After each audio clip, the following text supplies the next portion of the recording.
Little star kids. அறிவும் துணிவும் சிறந்தது. ஒரு காட்டுக்குள்ள காகம், கிளி, குருவி அப்படின்ற 3 பறவைகள் வாழ்ந்து வந்துச்சான். அப்போ அந்த கிளி சொல்லிச்சான், நான் தான் இந்த காட்டிலேயே அழகா பாட்டு பாடுற திறமை கொண்டவள்ண்டு. அதுக்கு அந்த குருவி சொல்லிச்சான், நான் பார்க்கறதுக்கு ரொம்ப அழகாகவும் பல வர்ணங்களில் இருப்பேன் என்றும் சொல்லிச்சான். பிறகு 2 பறவைகளும் காகத்தை பார்த்து சிரிச்சுச்சான், உன்கிட்ட எந்த தனித்திறமையும் இல்லை என்று. அதை கேட்ட காகம் வருத்தத்துடன் பறந்து சென்றது. ஒரு நாள் காட்டின் ராஜாவான சிங்கம் ஒரு போட்டி வைத்தது. யார் இந்த காட்டுக்கு மிகவும் பயனுள்ள பறவை என்று இன்று தெரிந்து கொள்வோம். உங்களிடம் இருக்கும் திறமையை வெளிக்காட்டுங்கள்.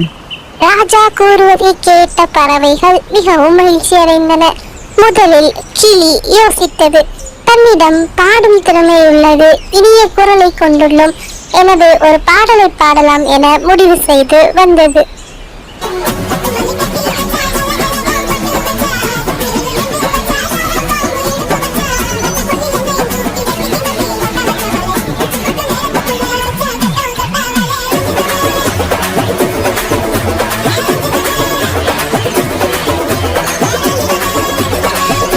ராஜா, இந்த மாதிரிதான் நான் பாட்டு பாடி எல்லாரும் என்டர்டெயின் பண்ணுவேன். அருமை அருமை. அடுத்து யார் திறமையை காட்டப் போகிறார்? நான் ஒரு அழகான பறவை, நான் அழகாக நடனம் ஆடுவேன், நான் அழகாக பாட்டு பாடுவேன், நான் பல வர்ணங்களை கொண்டுள்ளேன். அருமையான நடனம். அடுத்து யார் வருவது? காகமா, நீங்கள் என்ன செய்ய போகிறீர்கள்? உங்களிடம் என்ன திறமை இருக்கிறது காகம்? காகத்திடம் ஒரு திறமையும் இல்லை. குருவி கூறியதை கேட்ட அந்த காகம் மிகவும் வருத்தப்பட்டு பறந்து சென்றது. அப்போது அங்கு ஒரு வேடன் துப்பாக்கியுடன் வருவதை கண்டு அனைத்து பறவைகளையும் எச்சரித்து ஓட சொன்னது. காகம் கூறியதை கேட்டு அனைத்து விலங்குகளும் ஓடி ஒளிந்தன. அப்போது அந்த வேட்டைக்காரன் வந்தான்.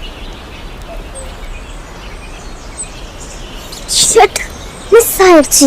அந்த காகம் மற்றும் பார்க்காம இருந்த அனைத்து விலங்குகளையும் வேட்டையாடி கொண்டு சென்றிருக்கலாம். ஒரு விலங்கை கூட பிடிக்க முடியவில்லை அந்த காகத்தால்.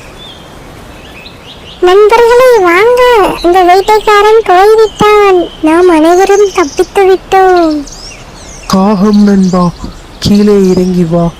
உன்னிடம் ஒரு விஷயம் கூற வேண்டும். இனிமையான குரலும் அழகும் இல்லை என்று அனைவரும் உன்னை அவமானப்படுத்தினார்கள்.